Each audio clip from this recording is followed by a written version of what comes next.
আমরা আমাদের প্রচারণা শুরু করেছিলাম ঢাকা বিশ্ববিদ্যালয়ের জামে মসজিদ থেকে এবং আমরা তারপরে শহীদ ওসমান হাদি ভাইয়ের কবর জিয়ারত করেছিলাম, তারপরে রাজু ভাস্কর্য থেকে শুরু করেছিলাম। আমাদের আজকে প্রচারণা 7টায় শেষ হবে। আমরা আজকেও ফজরের নামাজ সেন্ট্রাল মসজিদে পড়েছি, তারপরে শহীদ ওসমান হাদি ভাইয়ের কবর জিয়ারত করেছি। এরপরে আমরা শাহবাগ ফুল মার্কেটে যাব। আমরা যেভাবে শুরু করেছিলাম সেভাবে শেষ করছি। আমাদের যে মেসেজটি সেটা হলো শহীদ ওসমান হাদি ভাইয়ের হত্যাকাণ্ডের যে বিচার, সেই বিচারটি যাতে আমরা বাংলাদেশে বাস্তবায়ন করতে পারি, সেই জন্যই কিন্তু আমরা ঢাকা 8-এ ইলেকশন করছি। আমরা ঢাকা 8-এ ইলেকশন করছি, অসংখ্য মানুষের মেসেজ দিয়েছে আমাদেরকে যাতে শহীদ ওসমান হাদি ভাইয়ের যে পথ এবং ইনসাফের রাজত্ব আমরা কায়েম করতে পারি, সেই পথে আমরা থেকে যাতে দুর্নীতিমুক্ত হয়ে সন্ত্রাস চাঁদাবাজি মুক্ত থেকে এবং নতুন একটি বাংলাদেশ আমরা গঠন করতে পারি। সেই জন্যই আমরা ঢাকা 8-এ ইলেকশনে দাঁড়িয়েছি। অনেক মানুষ অনেক কিছু আমাদেরকে বলেছে। এই কয়েকদিন আমরা অনেক যন্ত্রণা সহ্য করেছি, কিন্তু এই যন্ত্রণাগুলোকে আমরা সবাইকে ক্ষমা করে দিলাম। আমরা তাদেরকে ফুল দিয়ে বরণ করে নিব এবং আপনারা যারা মনে করতেছেন যে আমরা আপনাদের বিপক্ষের লোক, আমরা কারো বিরোধী নই, আমরা সবাই সহযোগী। আমরা ঢাকা 8-এ ইনসাফের একটি রাজত্ব কায়েম করতে চাই, এটা হলো আমাদের মেসেজ। এবং সেই মেসেজটি দেওয়ার জন্যই আমরা এই কয়েকদিন ক্যাম্পেইন করেছি এবং আমাদের আগামীতে শহীদ ওসমান হাদি ভাইয়ের বিচারটা যাতে আমরা সুন্দরভাবে বাংলাদেশের সামনে প্রেজেন্ট করতে পারি, সেজন্যই আমাদের এই যাত্রা। আপনারা প্রথমেই জানেন যে আমাদের ক্যাম্পেইনে অনেক হ্যারাসমেন্টের মধ্যে দিয়ে গিয়েছি। আমরা ক্যাম্পেইন আজকে শেষ করছি এবং ক্যাম্পেইনে অনেক কিছু হয়েছে, সেগুলো আমরা আর না বলি। তবে আমরা আশা করি যে সবাই ভোট দিতে আসবে 12 তারিখে ভোট কেন্দ্রে এবং সুষ্ঠুভাবে ভোটটা অংশগ্রহণ করবে এবং আমরা আমাদের জায়গা থেকে সর্বোচ্চ চেষ্টা করব যাতে আমাদের নেতাকর্মীরা সর্বোচ্চ ধৈর্য সহকারে থাকে এবং সুষ্ঠু ভোটের প্রস্তুতিটা নিয়েই থাকে। এবং অপরপক্ষকেও আমরা বলবো যে এই উৎসব মাসাল পাওয়ার এবং টাকার যে রাজনীতি, এটা দেখাবেন না। সুষ্ঠুভাবে ভোট প্রক্রিয়া অংশগ্রহণ করেন। জনগণ যেটা রায় দেবে, আমি যদি হারি আমি মেনে নিব, আমি যদি জয়ী হই আমিও মেনে নিব, এবং সেই মেন্টালিটি আপনাদেরও থাকতে হবে আমরা আশা করি। আর আরেকটা বিষয়টা হলো যে আমরা এখানে ইনশাল্লাহ একটা মদিনার সমাজ বানাইতে চাই। ঢাকা 8-এ রাসূল সাল্লাল্লাহু আলাইহি ওয়াসাল্লাম মক্কা থেকে মদিনায় হিজরত করেছিলেন এবং ওইখানে একটি মদিনার সমাজ প্রতিষ্ঠা করেছিলেন। আমি কয়েকদিন আগে এই প্রশ্নটির উত্তর দিয়েছিলাম। জোহান মামদানি গতকালকে এই বিষয়টি বলেছিলেন, ওনাকে কিন্তু আফ্রিকান বলে গালি দেওয়া হয়েছিল। তো আমি আপনাদের সামনে বরাবরই স্পষ্ট করেছি যে আমি ঢাকা 18-তে ইলেকশন করতে চেয়েছিলাম এবং ঢাকা 18-তে আমি ভোটার হয়েছিলাম। তারপরে সবাই আমাকে আমাদের জোটগত সিদ্ধান্ত হলো যে ঢাকা অনেক ক্রিটিক্যাল এবং চ্যালেঞ্জিং। এখানে শহীদ ওসমান হাদি ভাইয়ের ইনসাফের রাজত্ব এবং ওনার খুনের হত্যাকাণ্ডের বিচার নিয়ে অনেকগুলো সমস্যা রয়েছে। তুমি সেখানে যাও, চ্যালেঞ্জ অ্যাকসেপ্ট করো। আমি সেই চ্যালেঞ্জটা অ্যাকসেপ্ট করেছি এবং সে অনুযায়ী আমি ক্যাম্পেইন করেছি এবং আমাদের এজেন্ডাই কিন্তু এটা, যাতে ঢাকা 8কে সুন্দর আমি একটি নগরীতে বানাতে পারি। তো আমি মনে করি যদি আপনি ন্যাশনালিস্ট পলিটিক্স করেন এবং ন্যাশনালিস্ট মানে বাংলাদেশি বইলা যদি এখানে চিটংয়ের কেউ, রাজশাহীর কেউ এভাবে যদি বিভাজিত রাজনীতি করেন, তাহলে এটা আসলে বাংলাদেশি রাজনীতি না, এটা হলো বগুড়ার রাজনীতি অথবা কিশোরগঞ্জের রাজনীতি, আঞ্চলিক রাজনীতি অভ্যস্ত হয়ে পড়ছে। তো ওনারা যদি তারেক রহমান যদি ওইটা বলে থাকেন, তাহলে ওনার বগুড়াতে রাজনীতি করা উচিত, ওনার কোনো দলও লিড করা উচিত না। এবং বাংলাদেশের কোনো মানে ঢাকা 17 থেকে যে উনি ইলেকশন করতেছেন, এখানেও উনি বহিরাগত। এই জন্য আমি বলবো যে উনি যদি ঢাকা 17 ভোটার হয়ে থাকেন, তাহলে বগুড়া কেন ইলেকশন করতেছেন? বগুড়ায় তিনি বহিরাগত। যারা এই কথাগুলো বলে তারা মানুষের মন থেকে উঠে যাবে, আর তাদেরকে আমরা কি বলবো? তাদেরকে বললে তো তারা আবার খুব রাগ করে। আমরা সেই জায়গাটা একটা কথাই বলবো যে আমরা কারো বিরোধী নই এবং কারো বিপক্ষে আর কোনো কথা বলতে চাই না। আমাদের 8 দফা ইশতেহার রয়েছে, ইনশাল্লাহ আমরা আজকে থেকে এটা নিয়ে কাজ শুরু করতে চাই। আমাদের 7টায় ক্যাম্পেইন শেষ হবে। ক্যাম্পেইনে শেষ হওয়ার পরেই ইনশাল্লাহ আমরা সাথে সাথে আমাদের যে এজেন্ডাগুলো রয়েছে, প্রথম এজেন্ডা থেকে শহীদ ওসমান হাদি ভাই হত্যাকাণ্ডের বিচার থেকে শুরু করে প্রত্যেক এজেন্ডা নিয়ে আমরা কাজ শুরু করে দিই। যে আমাদের যে জোটটা হয়েছে, আমরা বরাবরই বলেছি এটা আজাদির জোট। আমাদের শাপলাকলিটা আছে, দলের নামও আছে, অন্য জায়গায় কিন্তু এটা নাই। ফলত আমরা এটা মনে করি না এবং জামায়াত সংস্কারের পক্ষে এবং জামায়াত চাঁদাবাজি দুর্নীতি সন্ত্রাসের সাথে জড়িত না। জামায়াত গণ অভ্যুত্থানে অভূতপূর্ব ভূমিকা পালন করেছে এবং অন্য যারা আছে আমরা তাদেরকে বলবো এই পজিশনে আসলে বাংলাদেশটা একটা ইউনাইটেড পজিশন হয় ভারতের বিরুদ্ধে। তারা যদি আসতো আমাদের জন্য ভালো হতো। এবং আমরা মনে করি না যে জামায়াতে ইসলামের সাথে জোটবদ্ধ হওয়ার কারণে শাপলাকলির কোনো ভোট ব্যাংক কমবে, বরঞ্চ আমরা মনে করি আমরা ভালোভাবে ক্যাম্পেইন করতে পেরেছি, শাপলাকলিকে সবার কাছে ভোটের মাঠে রিচ করতে পেরেছি, ওনাদের অর্গানাইজেশনাল যে জায়গা থেকে সাপোর্ট পেয়েছি আমরা, এটা আমাদের জন্য আরও ফ্রুটফুল এবং ভালো হয়েছে। আমরা প্রচারণা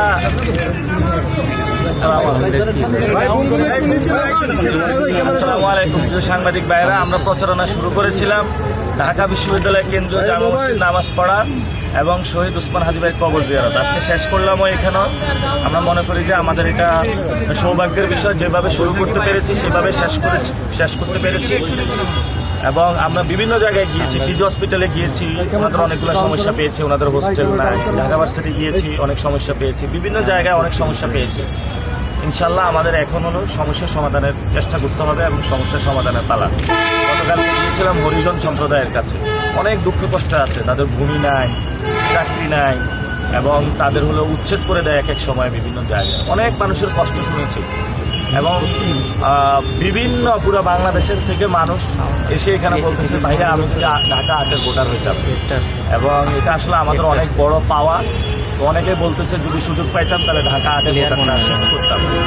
এবং যারা ঢাকা 8-এর ভোটার না পুরো বাংলাদেশে আমাদেরকে এই কয়েকদিন দেখেছেন, আপনারা আমাদেরকে দোয়া করবেন এবং হয়তো ভোট দিতে পারবেন না, দোয়া করবেন আমাদেরকে। এবং যারা ফ্রেন্ড সার্কেল ঢাকা 8-এ আছে, ফ্যামিলি আছে, আত্মীয় স্বজন আছে, তাদেরকে বলবেন ভোট কেন্দ্রে যাওয়ার জন্য, ভোটটা দেওয়ার জন্য। আপনারা স্ব স্থানে নিরাপদে ভোট দিবেন, এটাই হলো আমাদের প্রত্যাশা। কষ্ট থাকলে করতে পারে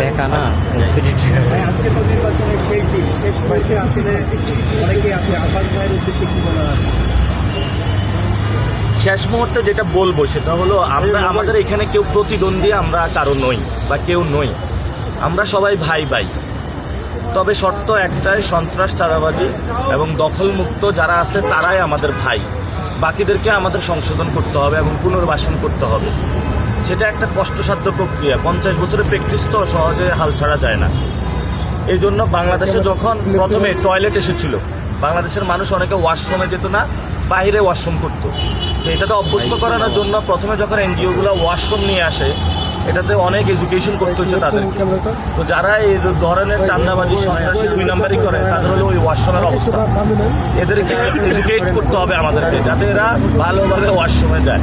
সেজন্য এদেরকে আমাদের এডুকেট করতে হবে যাতে গণতন্ত্র চর্চা করে। এটা আমাদের একটু কষ্টসাধ্য হবে, তবে আমরা কষ্টটা মেনে নিচ্ছি এবং ইনশাল্লাহ আমরা আশা করি তাদেরকে পারবো এবং মানুষকে সাথে নিয়ে ইনশাল্লাহ তাদেরকে করবো। সবচেয়ে বড় যেটা বিষয়, অনেকে আমার নামে অনেক কথা বলেছে, আমি সত্যিকার অর্থে যেটা বলতে চাই, আমি ঢাকা 8-এই থাকি, এখানে এনসিপির অফিস। মাত্র 30% টাকায় জমির মালিক হয়ে নতুন বাংলাদেশের গড়ে তোলার স্বপ্ন দেখা বাংলা বসতি। আমাদের এখানে আমি প্রতিনিয়ত অফিস করি। আমি গত 2 বছরে গণ অভ্যুত্থানের আগ থেকে আমি সর্বোচ্চ রাতে 3 থেকে 4 ঘন্টা ঘুমিয়েছি। এত কাজ ছিল আমাদের।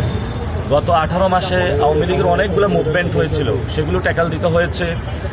গণ অভ্যুত্থানের সময় এত কাজ ছিল, সারাদিন রাত আমরা কাজ করেছি। যখন সরকার গঠন হয়েছিল 12 দিন একটানা না ঘুমিয়েছিলাম। এবং এর পূর্বে প্রতিনিয়ত আমাদের সময়গুলো গিয়েছিল গুলির মুখে। এবং এখনও ইনশাল্লাহ আমরা একটি গণতান্ত্রিক বাংলাদেশ গঠনের জন্য কাজ করে যাচ্ছি। আমার অনেকে বাসা জিজ্ঞেস করে, আমার বাসা পরিবারে, আমি বিবাহিত, আমার এক সন্তান আছে। এবং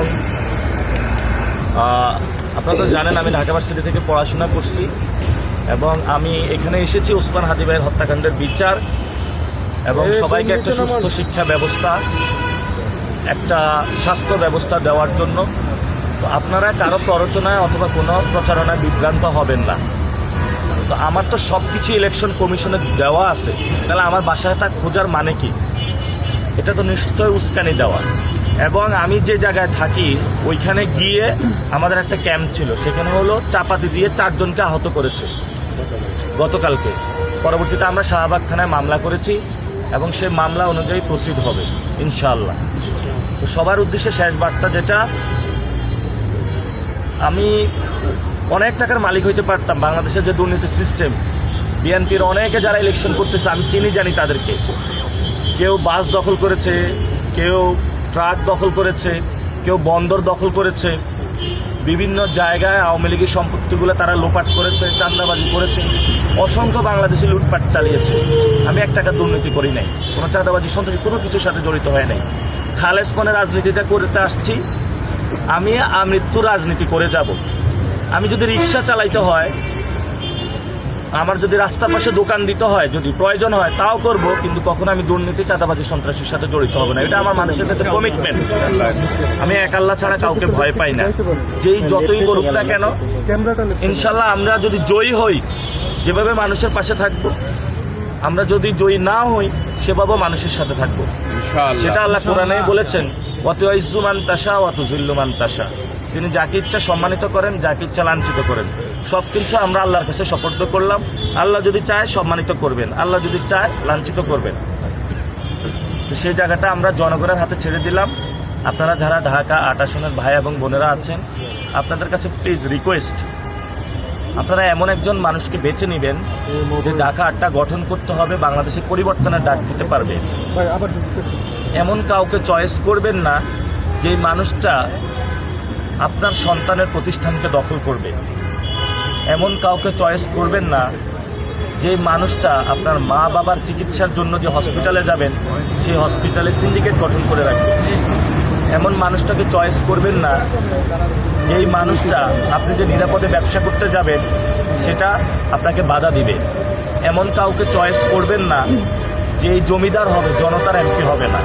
সেই জন্য আমরা 8 দফা ইশতেহার দিয়েছি, আপনারা পুরো বাংলাদেশ দেখেছেন। আমরা এখানে প্রথম দফা যেটা দিয়েছি, শহীদ ওসমান হাদিবের হত্যাকাণ্ডের বিচার। তারপরে বলেছি আমাদের একটি বৈষম্যহীন একটি শিক্ষা ব্যবস্থা এবং চাকরি ব্যবস্থা করতে হবে, আমাদের স্বাস্থ্য ব্যবস্থা করতে হবে, এবং আমাদের এখানে জনতার এমপি হিসাবে মানুষকে প্রেজেন্ট করতে হবে। ইশতেহারে আমরা এই বিষয়গুলো খুবই ক্লিয়ারভাবে বলেছি যে এই বিষয়গুলো মানুষ চায়, যেগুলো আমরা মানুষের কাছে শুনেছি, সেই বিষয়গুলো আমরা বলেছি। এখন হলো আপনাদের উপরে ছেড়ে দিলাম। যদি আপনারা রং পার্সনকে চুজ করেন তাহলে আপনারা সাফার করতে হবে, যদি রাইট পার্সনকে চুজ করেন তাহলে আপনার জন্য ভালো, সবার জন্য ভালো। এখানে নাসিরউদ্দিন এমপি হতে আসে নাই, এখানে ঢাকা 18 আসনের যারা ভোটার রয়েছেন আপনারা সবাই এমপি। আপনি নিজে ঢাকা 8 আসনে যারা আছেন সবাই আপনারা এমপি। আপনারা সেখানে নিজেকেই নিজে ভোট দিবেন এবং নিজেকেই নিজে নির্বাচিত করবেন। নাসিরউদ্দিনকে ভোট দেওয়ার দরকার নেই, আপনার ভোট আপনাকেই দিবেন। এমন একজনকে দিবেন যিনি রাইট পারসন, যিনি আপনার কথাগুলো শুনবে, আপনার পাশে থাকবে, নতুন বাংলাদেশ গড়বে। এবং আমি আরেকটা আপনাদের অ্যালার্মিং দিয়ে দেখি, জনতার সংসদ বড় সংসদ, এই যে বাকি যে আসনগুলায় গডফাদার আছে সেগুলো ইনশাল্লাহ আমরা আস্তে আস্তে এক্সপোজ করব। আমি আপনাদের বলি, ঢাকা 18 আসনে জাহাঙ্গীর তার শ্যালক হলো চাঁদাবাজ, বড় চাঁদাবাজ। রবিউল ইসলাম নয়ন সন্ত্রাস, তারপরে হলো ইশরাক বিশাল চাঁদাবাজ, তারপরে হলো ঢাকা 7 হামিদ, সে কি অস্ত্র ব্যবসায়ী। কাইয়ুম ভূমিদস্যু, আর নাম বলেন আপনারা, ঢাকা 10 রবিউল, সে তো খুনি। এভাবে অসংখ্য জায়গায় দেখাতে পারবো যারা মানুষের উপর অত্যাচার করে যাচ্ছে। ইনশাল্লাহ সব জায়গায় পরিবর্তনের হাওয়া শুরু হয়েছে, পরিবর্তন হবে। ভোটের দিন আপনার কেন্দ্রগুলো নিয়ে কোনো আশঙ্কা রয়েছে কিনা? আশঙ্কা তো আছে। আপনারা বাংলাদেশের সকল মানুষ এই সময় ক্যামেরা রেডি রাখবেন। কোথাও যদি কেউ টাকা দিয়ে ভোট কিনতে চায় তারে পুলিশের হাতে তুলে দিবেন, কোথাও যদি অস্ত্রের মহড়া দেয় তাকে পুলিশের হাতে তুলে দিবেন। আশঙ্কা আছে, তারা প্রিপারেশন নিচ্ছে। বৈশাখী একটু নামান। তো এখানে এটা আমরা খোঁজ খবর পাচ্ছি, তাদের মধ্য থেকে আমরা খোঁজ খবর পাচ্ছি তারা অস্ত্র রেডি করতেছে। এবং পুলিং এজেন্ট তারা বলছে 9টা থেকে 11টা পর্যন্ত তাদের ইনস্ট্রাকশন দিছে তোমরা এই সময় দখল করে ফেলবা।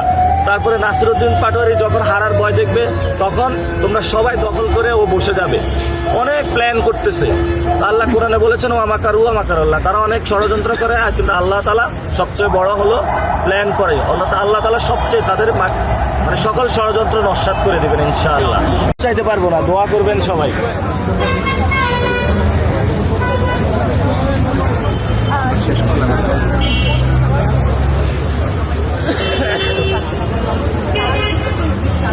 সবাই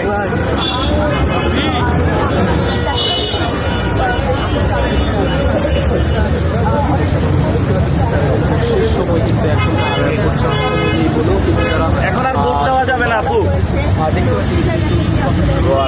এখন সবাই দোয়া করবেন।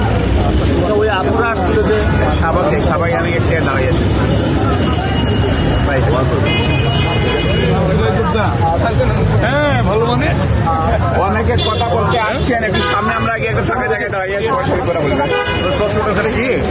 টাইম শেষ। হ্যাঁ, ইনশাল্লাহ।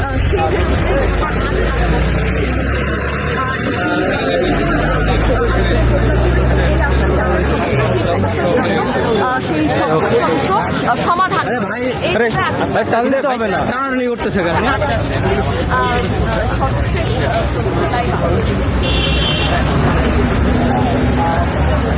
দোয়া করবেন।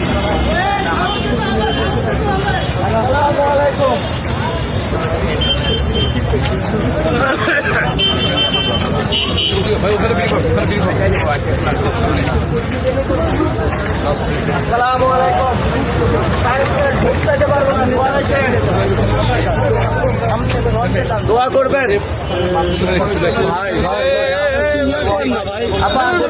তোমার এই জিনিসটা মুখের সামনে দেওয়া লাগে না, আমার এই জিনিসটা চলে না আসলে ভাই।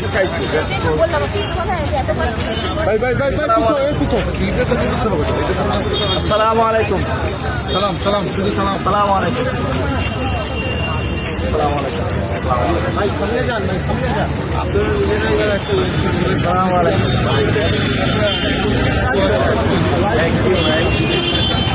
ভালোবাসা মানুষের।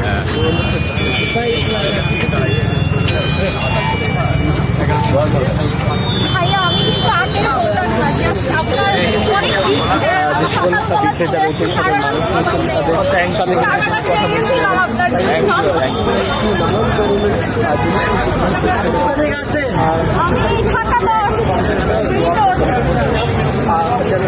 ওদের সাথে ছবি তোলা লাগবে।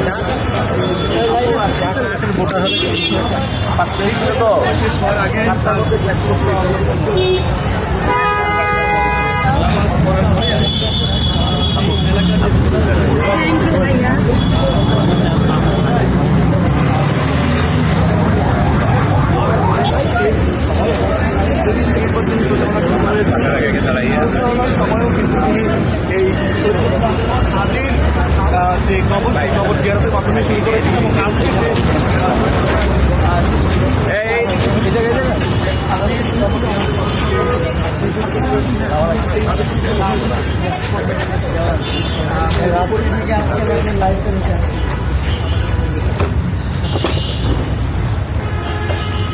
আসো আসো আসো